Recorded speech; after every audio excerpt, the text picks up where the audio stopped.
बाकी वीडियो से बेहद ही खास होने वाली है, क्योंकि आज की ये बैटल दो ऐसे मॉन्स्टर के बीच होने वाली है जिसमें अगर ये दोनों मॉन्स्टर अपनी पर आ जाएं तो ये पूरी दुनिया का अंत कर सकते हैं। जिसमें से एक तो इतना विशालकाय है जो पूरी पृथ्वी को अपनी कुंडली में लपेट सकता है। ऐसे में आप अंदाजा लगा सकते हैं कि ये कितना विशाल होगा। तो वहीं दूसरा इतना खतरनाक और शक्तिशाली है जिसके छूने मात्र से ही कोई भी इंसान जलकर राख हो जाता है। क्योंकि हम बात करने जा रहे हैं योरमंगेंडर द वर्ल्ड सरपेंट और गोस्ट राइडर की। आखिर तब क्या होगा जब ये दोनों आपस में भिड़ जाएं? क्या गोस्ट राइडर सरपेंट को मार पाएगा या फिर खुद गोस्ट राइडर सरपेंट के हाथों मारा जाएगा? ये जानेंगे आज की इस वीडियो में। इससे पहले अगर आपने हमारे चैनल को सब्सक्राइब नहीं किया तो वीडियो को लाइक करके चैनल को सब्सक्राइब जरूर कर लें। तो हम सबसे पहले बात करते हैं सरपेंट की। योरमंगेंडर द वर्ल्ड सरपेंट जो लॉकी और अनगोआ की तीनों संतानों में से एक है, जिसमें से पहली है मृत्युलोक की रानी हेला और दूसरा खूंखार भेड़िया फेनरी और तीसरा है सरपेंट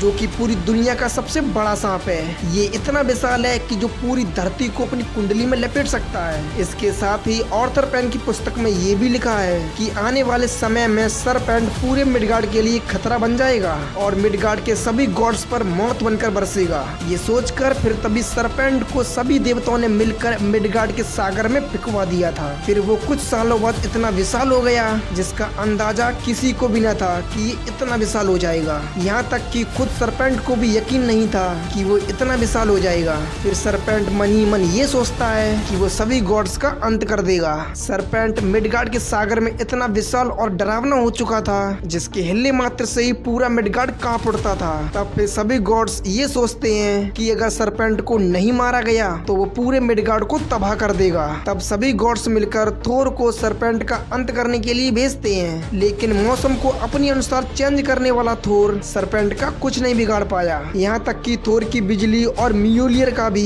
सरपेंट पर कुछ असर नहीं हो रहा था। तब फिर रैग्नारॉक मूवी का सर्टर और थोर ने मिलकर सरपेंट पर कई वार किए जिससे सरपेंट बेहोश हो जाता है। क्योंकि 40,000 किलोमीटर विशाल सांप को मार पाना किसी के बस की बात नहीं, क्योंकि वो गॉड्स की वजह से अमर है, इसीलिए इसे कभी नहीं मारा जा सकता। तो वहीं अगर हम बात करें गोस्ट राइडर की तो ये भी किसी से कम नहीं है, जो कि पहले ये एक नॉर्मल सा राइडर था। फिर ये इस पीरियड ऑफ एवेंजेंस के वादों में बनकर ये एक मौत का सौदागर बनता है और फिर इसमें इतनी शक्तियां आ जाती हैं जिसका अंदाजा खुद जॉनी ब्लेस को भी नहीं था। ये ऐसे लोगों को अनंत पीड़ा का एहसास करवाता है जिसने अपने जीवन में बहुत ही बुरे कर्म किए हों। ये जब भी गोस्ट राइडर में बदलता है तब इसकी शक्तियां और ड्यूरेबिलिटी एक अलग ही लेवल पर चली जाती हैं और ये जब भी बुरे लोगों को सजा देता है तब वो इतने बेरहम दर्द के साथ गुजरता है जिसने अपने जीवन में किसी दूसरे के दिए हो। इस पीरियड ऑफ एवेंजेंस जब भी किसी होस्ट का चयन करती है तब वो उसे इतनी शक्तियों से भर देता है जिसका सामना कर पाना किसी के बस की बात नहीं होती।